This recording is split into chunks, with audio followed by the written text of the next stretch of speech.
कोझिकोड से थिसूर हम वैवाहिक स्थल पर आ गए हैं। कल सुबह शादी है और हमें तैयार होना है पारंपरिक सेट मुंड पहन के। तो सुबह सुबह 7 बजे हम तैयार हो गए थे और फिर चले गए हम ब्रेकफास्ट करने के लिए। गर्मा गर्म वड़ा, इडली, सांभर, चटनी, हलवा सब हमने खा लिया। इधर जो हम उत्तर भारत में कहते हैं वर्णिकासी होती है, तो उसी तरीके से जो दूल्हे के माँ है और जो घर की दूसरी स्त्रियां हैं, शादी के पहले जाने से पहले उसकी धान डाल करके उसकी पूजा कर रही हैं या कुछ उस हिसाब से उनकी विधि है। इसके पश्चात ही दूल्हा यहाँ से निकलेगा और फिर वह शादी के लिए जो ऊपर मंडप जहाँ पर स्थल है, शादी का विवाहिक स्थल जो है, वहाँ पर जाएगा।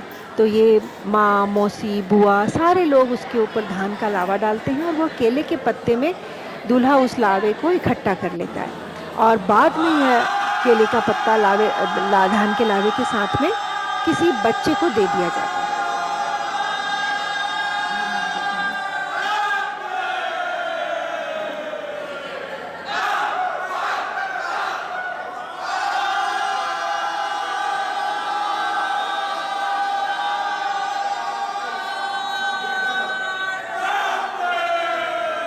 श्री शंकर वैदिक सेमिनार हॉल, जो कि विवाहिक स्थल है, हम अब वहाँ पहुँच रहे हैं और बहुत ही सुंदर तरीके से इसे पारंपरिक तरीके से सजाया हुआ है।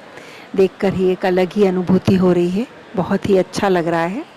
सामने अब जो इस आपको जगह दिख रही है, वहाँ पर दोनों दूल्हा दुल्हन अब आकर बैठेंगे और वहाँ पर एक विशिष्ट विधि होती है, खास विधि होती है, जिसको कि कहा जाता है पुण्याहम। तो पुण्याहम में दूल्हा और दुल्हन दोनों इस स्टेज पर आके बैठेंगे तो सही, लेकिन वे दोनों अलग अलग बैठेंगे। तो हमारी दुल्हन केरल के पारंपरिक वैवाहिक परिधान में आ गई है, सजकर बहुत ही सुंदर लग रही है।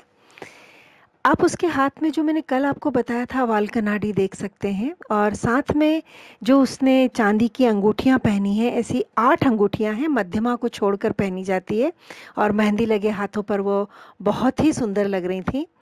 हम लोग भी सब केरल के परिधान में ही तैयार हुए हैं, सेट मुंड पहना है और जो पुरुष हैं वो खाली मुंड पहनते हैं। तो सेट मुंड जो होता है वो महिलाओं के लिए होता है, नीचे और ऊपर से अलग अलग। हाँ, यहाँ पर दूल्हा और दुल्हन दोनों अलग अलग बैठेंगे यहाँ आकर के, और इस पूजा को कहा जाता है पुण्याहम।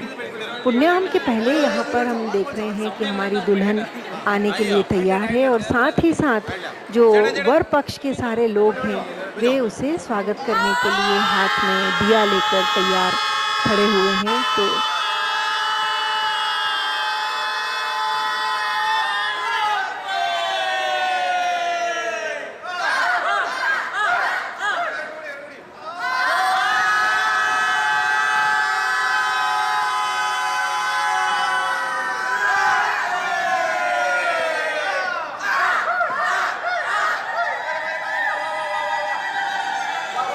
तो यह था दुल्हन का स्वागत वर पक्ष की तरफ से। अब दुल्हन भी वहीं स्टेज पर जाकर बैठेगी। दोनों अलग अलग बैठेंगे अभी इस समय, और दोनों के माता पिता और गणमान्य व्यक्तियों द्वारा दोनों के लिए पुण्याहम किया जाएगा। तो जो पुण्याहम होता है वो माना जाता है शुद्धिकरण, और सूर्य भगवान को साक्षी मानकर बड़े लोग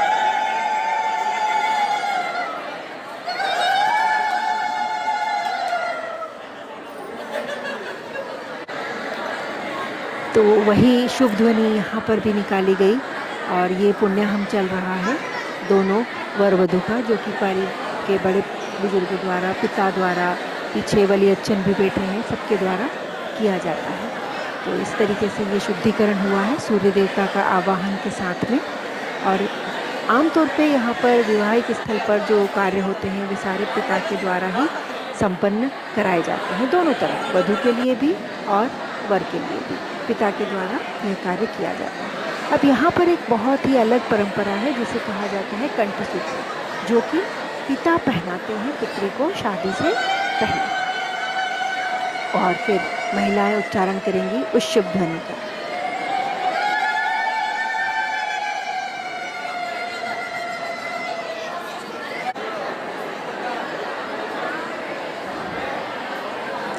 फिर वधू पक्ष की ओर वर पक्ष के लोग आकर के पिता के द्वारा अपनी होने वाली बहू को इस तरीके से जल छिड़क। पुण्याहम और कंठसूत्र के बाद दुल्हन ने अपने शादी के दूसरे जोड़े को पहना है। इसे मंत्र कोड़ी कहा जाता है। इसी तरह दूल्हे ने भी अपने वस्त्रों को बदला है और इन नए वस्त्रों को कहा जाता है उत्तरीय। तो दूल्हा और दुल्हन दोनों अपने शादी के नए जोड़ों के साथ जोड़े पहनकर तैयार हैं और अब इधर तैयारी हो रही है आगे होमम के लिए। और इधर हॉल में काफ़ी लोग भी आ गए हैं, सब उत्सुक हैं और काफ़ी अच्छा माहौल है, प्रसन्नता से भरा हुआ। तो आयरन तीरी मैंने आपको बताया था, जिसमें 1000 बत्तियाँ नानी के द्वारा लाई गई धोती से बनाई गई थी, उन्हें जलाकर यहाँ पर नज़र दुल्हन की नज़र उतारी जा रही है। और इन्हीं बत्तियों से अब दूल्हे की भी नज़र को उतारा जा रहा है। और यहाँ पर हमारी दुल्हन के पास में पत्तों से बनी एक माला है और यह माला दुल्हन अब दूल्हे को देगी। साथ में माँ भी है। और इसी के साथ इसके बाद जो होगा बहुत ही महत्वपूर्ण विधि, जिसको कि हम कहते हैं कन्यादान, जिसे हम कन्यादान अभी पिता के द्वारा पुत्री का होगा। हम जो उत्तर भारत में इसे कई बार हथलेवा या हम पाणी ग्रहण भी कहते हैं, तो वहाँ पर ये पाणी ग्रहण या हथलेवा की रस्म हो रही है। इस हथलेवा में पिता अपनी पुत्री का हाथ अपने दामाद के हाथ में देता है। तो इस तरह से पाणी ग्रहण जो है पिता के द्वारा यहाँ पर करवाया जाता है। तो यह एक बहुत ही पवित्र कार्य यहाँ पर हो रहा है और इस तरह से पाणी ग्रहण यहाँ पर संपन्न हो गया है। पाणी ग्रहण के बाद दोनों दूल्हा दुल्हन हमारे आकर बैठ गए हैं होमम के लिए। आपने देखा होगा पंडित जी ने एक कोष टाइप पूरा का पूरा पीछे से उठाया और हम लोग जो गठजोड़ करते हैं यहाँ उत्तर भारत में, दोनों के पल्ले को और उत्तरीय को बांधा जाता है, तो दोनों के पीछे दूल्हा दुल्हन के पीछे पंडित जी ने उस कुश को रख दिया है। यह इस प्रतीक के रूप में कि उस कुश के माध्यम से वो दोनों का गठजोड़ हो चुका है। तो पंडित जी भी पूरी होमम की तैयारी करवा रहे हैं और होमम की तैयारी अब पूरी हो चुकी है वहाँ पर और दूल्हा दुल्हन उस होमम के लिए अभी तैयार हो गए हैं। अब इसके बाद जो शुरू होता है फेरे केरल की इस शादी में केवल 3 फेरे होते हैं, वैसे 7 फेरे नहीं होते हैं। और हर फेरे के साथ में आप देख रहे होंगे दुल्हन का पाँव सिल के ऊपर रखा गया है और दूल्हा उसे छू रहा है। और इसको इस बात का प्रतीक माना जाता है कि जिस तरह सिल एक पत्थर जितना अटल होता है, वैसे ही इनका वैवाहिक जीवन, इनकी जो आगे की जीवन है वो वैसा ही अटल रहे एक दूसरे के साथ में। उसमें कभी कोई परेशानी या रुकावट नहीं आए। यह दोस्ती या प्यार या हम जो भी कहना चाहते हैं, यह पत्थर के समान बिल्कुल मजबूत रहे हमेशा के लिए। और जो फेरे लिए जाते हैं वह हाथ में हाथ लेकर लिए जाते हैं। साथ ही साथ जो मामा मामी हैं उनका भी रोल इसमें है। तो दोनों मामा मामी साथ में चल रहे हैं। यहाँ पर दूसरा फेरा भी शुरू हो चुका है और इस फेरे में भी वैसा ही है कि भाई फिर से सिल के ऊपर पाँव रखा, उसी प्रतीक के साथ में कि यह जोड़ी हमेशा इसी सिल के समान, इसी पत्थर के समान अटल रहे। कल जो धान का लावा भुना था, अब उसी धान के लावा से होम लाजा जिसे हम कहते हैं वो किया जाएगा। यहाँ पर इसे मलर होमम कहा जाता है। उत्तर भारत में भाई के द्वारा यह दिया जाता है, लेकिन यहाँ पर यह धान का लावा पिता के द्वारा ही पुत्री के हाथ में दिया जाता है और दोनों दूल्हा दुल्हन पिता से ये लेकर के फिर जैसा होमम में डाला जाता है, इस धान के लावे को इसमें होम में डाल देते हैं। यहाँ पर जो आप ये देख रहे हैं कि ये पूरा का पूरा जो शादी हो रही है, यहाँ पर लोग बैठ कर के वेद पाठ भी चल रहा है, जो कि सुनने में बहुत ही मधुर लग रहा है। यह फेरा अगला फिर चल रहा है, उसी तरीके से यहाँ पर हो रहा।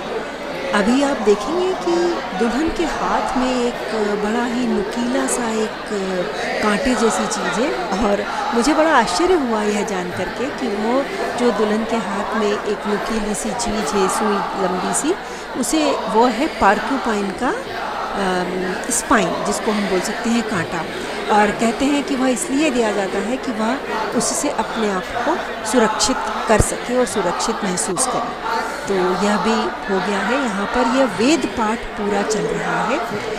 वेद पाठ को यहाँ पर शादी में कहा जाता है वेली ओथ, और जो इसकी गाने वाले हैं, यहाँ पर पास में ही एक वेद पाठशाला है, वहीं के बच्चे या जो विद्यार्थी हैं आकर के वेद पाठ का यहाँ पर प्रारंभ कर रहे हैं।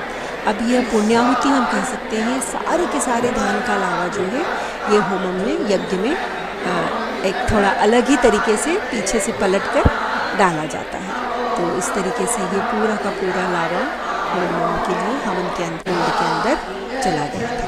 तो यह पूर्ण हो चुका है। यहाँ पर फेरे भी पूर्ण हो चुके हैं। यहाँ पर एक बहुत ही महत्वपूर्ण चीज़ जो कि सप्तपदी जिसे हम कहते हैं, पहला पद जो होता है कि दूल्हा दुल्हन चाहते हैं कि अपनी शक्ति के साथ पहला कदम वो साथ में उठाएं, और दूसरा कदम होता है कि उनका यह वैवाहिक जीवन ऊर्जा से भरा हुआ रहे।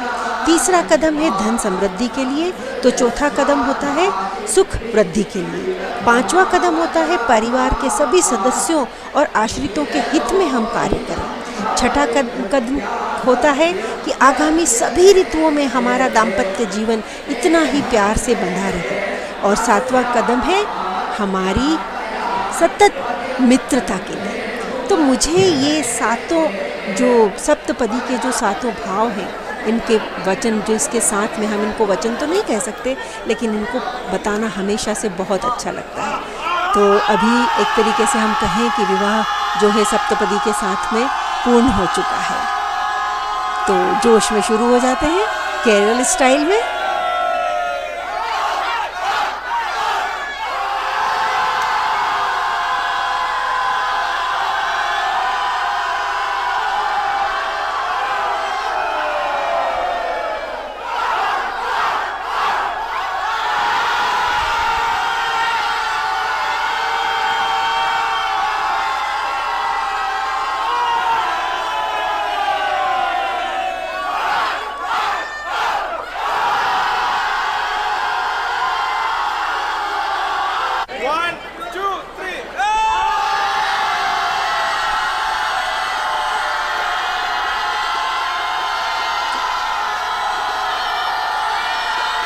तो केरल स्टाइल सेलिब्रेशन मज़ा आता है वहाँ पे इस तरीके से जोश में चिल्लाने में।